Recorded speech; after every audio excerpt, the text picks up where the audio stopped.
Hey everyone, this is Korean, the host of the Moon Inside Crypto podcast. Welcome back to another Monday, Tuesday show. Because technically I record this on a Monday, but you guys usually see it on a Tuesday or Wednesday. Tuesday recently because our designer Emily, with supervision from Yerje, has rarely been on top of the design covers. So all credit goes to them for this and pretty much all the art that you might see on this podcast. Today is another last week in PECO show. Next week will be a last week in DeFi show. It will be our 100th episode, like numbered episodes. We're a bit more than that, but it'll be our 100th official episode. We try to get a special guest. Unfortunately, nothing could happen. That's okay. It's all good. So as usual, today we can go into our TLDR first, see what's happening with PECO, give you guys some thoughts for those busy people. And for the rest of you, stay tuned for some articles as usual, because we do have 3 fully flexed index tokens and basket tokens. So there's a lot of news. Plus there's a video on Tuesdays as well. We go through it fairly quickly, but let's jump into our TLDR. Fiat on-ramps. So that's one of the things you're gonna notice about today's episode is there's a lot of mention of fiat on-ramps. Fiat on-ramps, fiat is another word for money. On-ramps is another way for you to get your money, to get your crypto from your money. In essence, as there's no sort of setting up a MetaMask wallet, or in some cases there is, but it's very easy for you to plug in your credit card and get crypto. Like you might do that on Nexo or through MetaMask in a sense.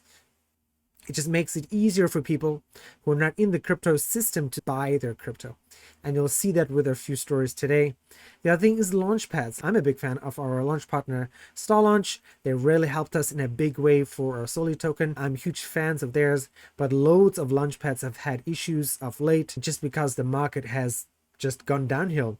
And we'll talk about that a little bit later. But now, the thing with the TLDR is Launchpads are still active, which gives you the idea of people are still investing, people are still looking for that 100x or 50x or 20x or maybe even 10x project right now. So that's something to think about. Concentrated liquidity for liquidity providers. It's a big thing. We're going to talk about that in regards to Quickswap version 3 and algebra as well. We'll look into that later. The future of borrowing. So we know borrowing and lending are a big part of DeFi. Flash loans, minting Mai in the sense of Qidao, right? Or minting Dai if you're talking about Maker on a DFI index. What is the future of borrowing? Because at the moment it's quite risky. There's a lot of attacks in some smaller protocols. Security is an issue, right? So we'll talk about that later. And the last thing we're going to talk about today is fast travel in relation to Aavegotchi. Fast travel, if you're a gamer, basically means that you don't have to walk from A to B. I played Legend of Zelda Breath of the Wild, and everyone was like, that's game of the year when it first came out from the Nintendo Switch.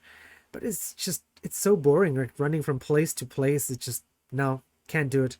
But there's going to be fast travel in Aavegotchi, and we'll talk about that later as well. So that is the TLDR for today. Let's jump straight into our PECO index. So here is PECO. PECO is currently $2.24, right? Down 15.01%. Everything is down. You'll watch a video later, courtesy of our friends over at Wyan, which is an Indian news channel. And let's have a quick look at PECO versus Matic. So PECO is slightly outperforming Matic, which is cool. All right, and let's have a look at our allocation. So since the last time you guys saw this video, we are at wrapped Matic, right? 51.28%. Our newest addition today is Unilend Finance, proof of stake. They are in at 0.15%. Jarvis is out, okay?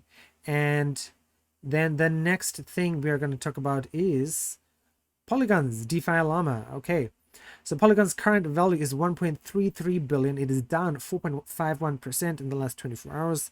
Aave is dominant, 23.98%. Quickswap number 2, right? Curve number 3, Beefy number 4, Balancer number 5, Uniswap number 6, Stargate number 7, Finance number 8, SushiSwap number 9, Climate Down number 10. This is a good 100 million between Quickswap and Aave. Interesting. And then there's a huge drop between Quickswap and Curve on Polygon. Anyway, and this has a question on Beefy on Polygon. Okay. So let's jump into our first story for today. And the situation could get worse for them, which brings us to our next story. The World Bank has put out a dire prediction. It affects all of us. It believes that the global economy may fall into a recession next year. These reports are released frequently. They give us a sense or a broad assessment of the global economy. While the fears of a global recession are not new, many experts were optimistic that a soft landing is possible. but this latest assessment is now sounding like an alarm. We might be getting closer to a recession. So here now are some quick takeaways from that World Bank report. The global economy is facing a steep slowdown, something we haven't seen since the 1970s. A series of problems have created this situation. High inflation for one, supply chain problems, tighter market conditions where investments have slowed down. These are all contributing to this. There are three economies that are dragging growth down, in particular, the United States, China, and the Eurozone. The slowdown there is impacting everyone. We all know how we got here. It began with the pandemic. When the world went into a lockdown, governments intensified spending. They pumped money into the economy to prevent a complete collapse. Citizens and businesses were given stimulus to make sure that they can survive and sustain themselves during the pandemic. Banks were asked to intensify lending. Central banks decided to cut interest rates, so there was more money in the system essentially. But this year, the Russian invasion of Ukraine triggered a cost of living crisis. There was a shortage of essentials, from food to fuel. And wherever there is a shortage, the prices go up naturally. And that's why inflation rates around the world shot up. Central banks rushed to tame the situation. They increased interest rates. It has made borrowing more expensive. So effectively, central banks are trying to squeeze the excess money out of the system now. And that's what the World Bank is concerned about. The higher the interest rates, they could trigger a global recession. Now, don't get me wrong. Central banks are using a tried and tested tool to tame inflation, but it is rather a double-edged sword. Because if you don't make adequate cuts, inflation gets out of hand. And if you make sweeping cuts, it could slow down the economy altogether. The challenge is to find the right balance. So how are the central banks faring? Are they doing too much or too little? The World Bank says that the rate cuts go so far may not be sufficient. This might not be able to bring down inflation. Global core inflation rate could stay above 5% in the year 2023. Our first story for today is, of course, is about Juno. So it says, most powerful checking account meets the most affordable L2. So Juno is a very famous American app, if I'm not mistaken. It says Juno app now supports USDC on Polygon. Juno provides a checking account to earn, invest, and spend both cash and crypto. Nice. You can now buy, sell, send, or receive USDC on the Polygon network at zero fees. And then it goes into this. It says how to on-ramp to Polygon with Juno. Log into your existing Juno account or create a new account. Convert cash from your checking account to USDC on Polygon instantly. Enter your Polygon wallet address and voila. So you still need to open up a Polygon wallet. With the Juno Pay, users can buy USDC on Polygon using Cash App or Venmo. Again, if you're not American, you probably don't know these, but these are very famous apps. You might see them on YouTube or Reddit, where if you want to sponsor somebody, right, they will say, hey, send me some Cash App or Venmo to support me for what I'm doing. Juno Pay is already integrated with Shapeshift, Banker, and Frontier Wallet. Is now live on the Polygon bridge. Buy MUSDC. Enter the amount you want to buy and your Polygon wallet address. Log into your existing Juno account and create a new account. Send cash from Cash App or Venmo via debit card or ACH transfer. Alright, it says if you are building a wallet or dApp for the Polygon ecosystem and wish to integrate Juno Pay in less than 15 minutes or for seamless user onboarding, you can get started here. Nice. So you get to integrate Juno into your Web3 app, which is nice. Polygon's affordability and Web3 ecosystem combined with Juno's ease of use make it the fastest and most seamless way to get your assets to crypto and Web3 for zero fees.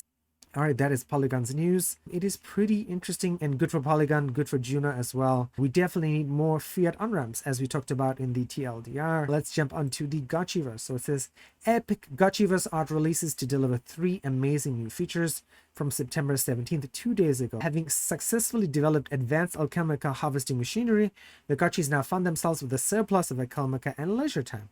With the prophecy still fresh in their spectral consciousness, they set out to build a new installation, one that could transmit the signal of their existence far beyond the Netherrealm. For against the hordes of liquidators, one can never have too many friends. Nice. I love some of the writing when it comes to Aavegotchi. The Gotchiverse continues blazing through its roadmap with the art release just around the corner. The major release introduces 3 exciting new features to the Gotchiverse, especially designed to promote creativity and social engagement within a unique hybrid metaverse game. Okay, it talks about here. Keep reading. All right. Introducing NFT displays, the innovative way for Aavegotchi asset owners to show off their favorite NFTs in the Gotchiverse. That's cool. And show some pictures over there. So it says customize your NFT display to showcase NFT art in your wallet from collections including fake Gotchi's art, Aavegotchis and portals, realm parcels. Nice. All right, NFT display crafting recipes. NFT displays come in 4 sizes: 4x4, 8x8. Nice, and this gives you so these are all the extra resources you can get by playing Aavegotchi. So this is another utility for that, which is awesome. And this is the thing I talked about in the TLDR, right, which is fast travel. No, this isn't the latest celebrity scandal. It's a bounce skate, the latest brainchild of mad Gotchi scientist. A bounce skate is 2 parts trampoline and 1 part wormhole. We don't know how exactly they work, but the scientists swear they're safe. So choose your destination, get and hop, and your Gotchi will be shot through the nether, erupting out the other side like a trampoline diva. So this talks about how to craft bounce skates, explore with other Gotchi in observer mode. Oh, this is nice. So it allows people to get into Aavegotchi. No Gotchi, but want to enter the Gotchiverse and take it all in. No sweat, friend. The new observer character is here to fulfill all your voyeuristic needs. Players without Aavegotchis will now be able to enter the Gotchiverse, spawn at parcels via the bounce skates, view NFTs displays, chat with other players, and even build with the Gotchiverse. How do you build? Okay. Nice. That is exciting. Because, one of the things when it comes to Aavegotchi is it's quite expensive to get an Aavegotchi. The last time I looked at prices, an Aavegotchi was about $600, $700 US dollars or so. But anyway, let's get going. We'll talk about G-Trade. So G-Trade, right, Gains is our leverage platform on PECO. Not ours, but it's their leverage platform on PECO. So in August, they made quite a bit of money, right? 713,000 profit, almost $1 billion in trade volume, 33,850 trades. Governance fund is up to 120K. NFT bots, development fund, DAI stakers, platform traders, 404 traders. I believe that is down from last month, though I'm not particularly sure. So the profit went up, monthly trade volume went up, which is great. Single-sided staking, right, for GNS tokens. So in GNS staking article, we defined real yield as needing to meet 3 criteria. A project has to real use case that offers a product service users pay for. A portion of the revenue generated by the protocol is redistributed to token holders. A native token with minimal inflation and with 1 or more use cases. Okay, nice. Referral program, collaterals, opening trade, market and limit orders are both at 0.18%. Collateral improvements are always good. Okay, progress, look back and guaranteed limit orders. Conclusion, next priorities. August was a fruitful month for our G traders in terms of new features, but we're already looking ahead to September. The version 6.3 update represents a very significant amount of work as it requires coding new backend services, more infrastructure for my Chainlink nodes, a smart contract update and audit, and a front-end update which will probably take us about 2 months. Wow. So 2 months, September, October, November, we should get version 6.3. Fantastic. All right, let's look at Quickswap. So this is how to use Quickswap's version 3 on Polygon Swap, liquidity, provide, and farm. So it says right here, the first Quickswap V3 was already deployed on Dodge Chain. We're now ready to release it on Polygon, although we've already had the codebase extensively audited. We are launching in beta on Polygon to ensure the platform security. We are running a 100K bug bounty for detecting, privately reporting any vulnerabilities pertaining to our V3 smart contracts. Nice. So Quickswap V3 is different than Quickswap V2. Firstly, let's make sure you understand the main differences between the 2 versions and how they may affect your liquidity, because it's quite different. V3s allow LPs to deposit liquidity pairs in a custom price range. Concentrated liquidity means LPs will receive trading fees when the assets trade within custom price ranges. So this sort of prevents impermanent loss, right? Because sometimes when you trade in extreme price ranges, you can lose money. When an LP falls out of the range that LP set, the liquidity provider has 2 options. Wait until the price comes back within range, and then the LP will return the original assets, remove liquidity, and set it again within another range. V3 LPs can provide greater depth using the same mod. This means that less liquidity will accumulate greater rewards from trading fees. LPs construct individualized price curves that reflect their own preferences. So this is great for people, right? It's really a step up when it comes to liquidity technology. Users trade against combined liquidity of all individual curves without any gas cost increase per liquidity provider. The LPs split trading fees at a price range pro rata, proportional allocation according to the amount that contribute to this range. Compared to V2 AMMs, LPs need to provide less capital. Nice. The most important aspect when providing liquidity on Quickswap V3 is that your assets will get converted as the prices move. Nice. Okay, so that is very interesting. All right, let's move on to Dao. Now this is cool. So it says, this talked about the future of borrowing as it relates to our TLDR. We can see Vitalik Buterin over there. We can see my mainnet. We can see Bribe Daddy. That refers to Bribe and Curve and that sort of stuff. There's the Curve logo over there. Morpheus is there from the Matrix. Proof of Stake, Frax, right, and My. And there's a couple of logos I recognize here, but I'm not sure. There's the Ethereum logo, Polygon logo. There's the Frog. There's Chainlink. So I'm not sure what this is leading to. Maybe you guys are smarter than me. Maybe you can let me know what it is leading to, but I would love to know. All right, let's move on to our next piece of news, which is Genso Kishi. So you are right. This is a Japanese website, so I apologize for that. But so you can now mint NFTs or purchase NFTs from the Genso Kishi Metaverse. So Genso Kishi, right, is MV on our PECO system index. This explains how to do it. You can use Google to translate it. I didn't want to translate it just because it looks really weird and displays really weird, but this is the index. This sort of, basically all this article is, it explains how you can purchase an NFT if you're living in Japan, and this shows the prices, right? This is all available on OpenSea, if I'm not mistaken. So you wouldn't really need to know Japanese if you are an OpenSea person, but if you're new to crypto, you might want to translate this article, and this gives you the steps, right? So this is on Polygon, right? Because this is the purple icon. So this is wrapped Ethereum on Polygon, and I mean, it means less fees, less gas, and it's quicker to purchase your NFT. And this explains, again, this is a Japanese index, Bitflyer Lightning, how to buy your wrapped Ethereum, ETH and Japanese yen. But yeah, these are some cool NFTs. If you go to the Genso Kishi Twitter, you can see some of the cool art that was done by a very famous Japanese artist. I'd highly encourage you to check it out. Some of these are really cool. Don't forget, this is a big game. It is on the Switch. It is on mobile. It has been around for a while. They're now shifting into the metaverse with NFTs and costumes and other sort of gear.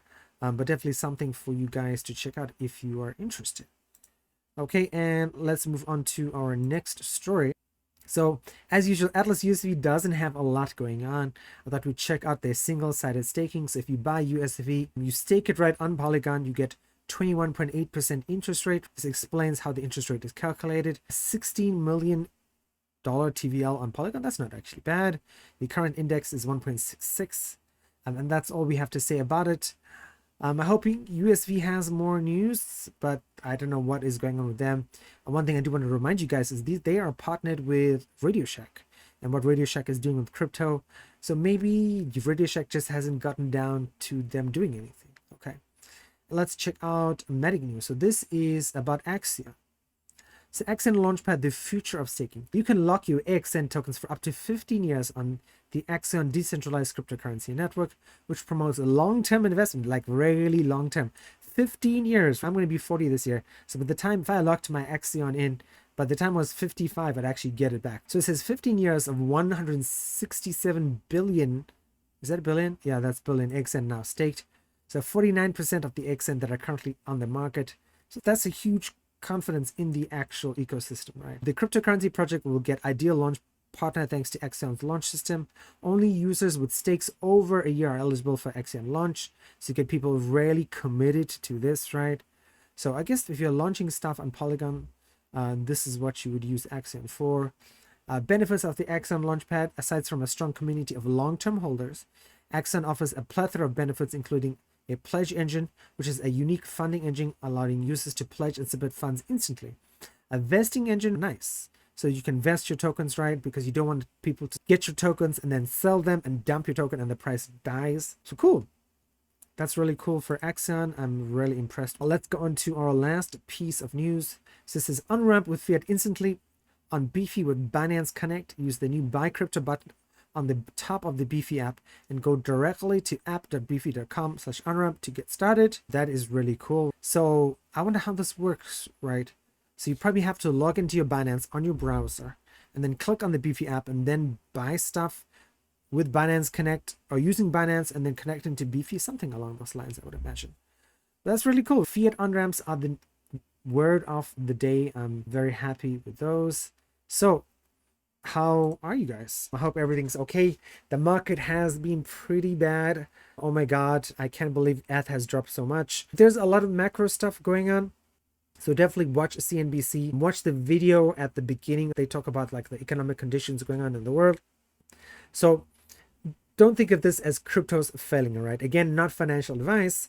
What it is that people are scared, right? The stock market's dropping, crypto market is dropping. There's a lot of bad things going on in every economy. 50% inflation in Turkey, high inflation in Argentina. Inflation was up, and now the feds of the central banks around the world have to tackle it. This is what crypto is, right?